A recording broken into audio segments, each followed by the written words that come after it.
It's August, the RTU dies at noon, and the capital request won't land for months. What do? Hey, welcome to ONS Insight, where we talk about projects that move you toward equipment planning and away from crisis management. Been there. Crawled under a rooftop unit at 2 a.m. with a flashlight and a roll of tape. Today, we cut to the practical. 3 financing paths that let you replace that RTU now and pay from the savings. No magic, just guardrails. If you protect yourself with conservative M&V and contract holdbacks, you can replace equipment now and effectively let the savings fund the payments. That's the backbone of everything we'll show you today.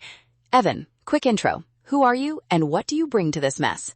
I'm Evan Morales. I structure energy and equipment finance for commercial properties. ESAs, PACE, municipal leases, the works. I help owners turn capital projects into measured, performance-backed payments so they can get reliable equipment in place now, not next fiscal year. Okay, fast map. ESAs, PACE, and municipal vendor financing. They all move cash around differently. Evan, give us one crisp line on what separates ESAs from a straight vendor loan. Short version, ESAs tie payments to measured performance. If savings aren't there, there are usually remediation steps or holdbacks. Vendor financing is typically a loan. You pay on schedule whether savings hit or not. So, risk allocation. Who takes the heat if the RTU still guzzles power, right? Exactly. ESAs move performance risk away from the owner. Vendor loans usually keep that risk on you. And PACE sits somewhere else entirely because repayment is tied to the property tax bill. Long terms, low annual hit, but it's an assessment on the property. Quick practical filter for listeners. Do you need to own the equipment to claim rebates or tax credits? If yes, ESAs where a third party owns might not work. If not, letting a third party own can get the project done immediately. Right. Now contracts. Evan, give us the 3 non-negotiables every facility manager should demand before signing anything that guarantees savings. Number 1, a clear measurement and verification clause with the baseline methodology spelled out, exact meters, time frame, normalization rules. Number 2, performance holdbacks or escrow so you can recover shortfalls. Number 3, a short pilot or acceptance period and a defined dispute resolution path. No vague promises. Let's slow down on the baseline. How do you set that conservatively so vendors can't inflate savings after the fact? Use your real utility history. 12 months minimum, 24 preferred. Normalize for occupancy and weather.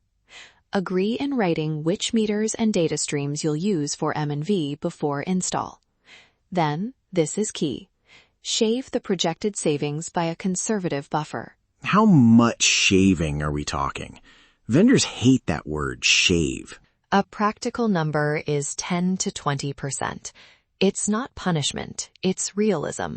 If a vendor can't make the numbers work after a sensible buffer, that's a red flag about their assumptions or honesty. I want a real-world call-out. What's a vendor line that should set off alarms? A red flag is someone guaranteeing 30% savings off the cuff without reviewing your last 12 months of bills or without defining meters. If they won't run your actual bills first, push back hard or walk. Also, ask for references with similar building types and occupancy. Makes sense. Now, operations while you're paying. 3 quick wins you can do this week that protect savings. 1. Controls tune-up. Verify setbacks, reset schedules, and make sure economizers actually close.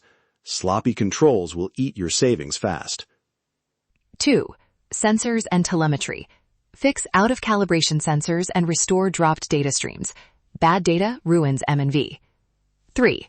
Small lighting or plug load trims. They're easy to validate and stack with HVAC gains. And guardrails. Document everything. Baseline before you touch equipment. And keep M&V oversight independent of whoever benefits from higher reported savings. Let's make this immediately usable. 6 vendor questions you can ask on your next call. I'll rattle them off and Evan, you tag notes on the fly. 1, who owns the equipment? 2. What's the exact M&V baseline and data source? 3. Are there holdbacks or escrow? 4. Term and payment structure. 5. How do you handle tenant-paid utilities or occupancy shifts? 6. Can we pilot a unit first?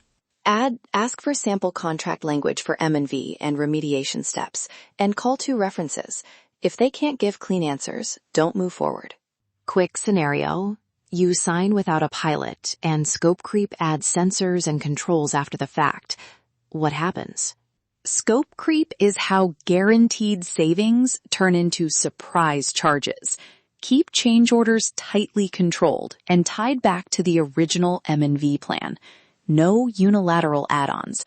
Also, require written approvals for any scope changes that affect the baseline. Okay, rapid recap you can use right now. ESAs shift performance risk and can include holdbacks. PACE gives long terms, but it's an assessment on the tax bill. Vendor financing is simpler, but typically keeps performance risk on you. Combine that with conservative baselines, firm M&V, and a pilot, and you've got a safe path to replace equipment now. Final checklist action. Download the one-page checklist, run the 6 vendor questions on your next call, and do a controls tune-up this week. Those 3 moves will keep you out of deals that overpromise and leave you paying the difference. On-site insight, where we provide insight for your on-site. Street smart tip before we sign off. Have the vendor run the payback using your actual utility bills, and then subtract 15%. If it still works, you've probably got something real. If not, walk. And one closing caveat. Always get the M&V plan and remediation language in the contract before equipment goes live.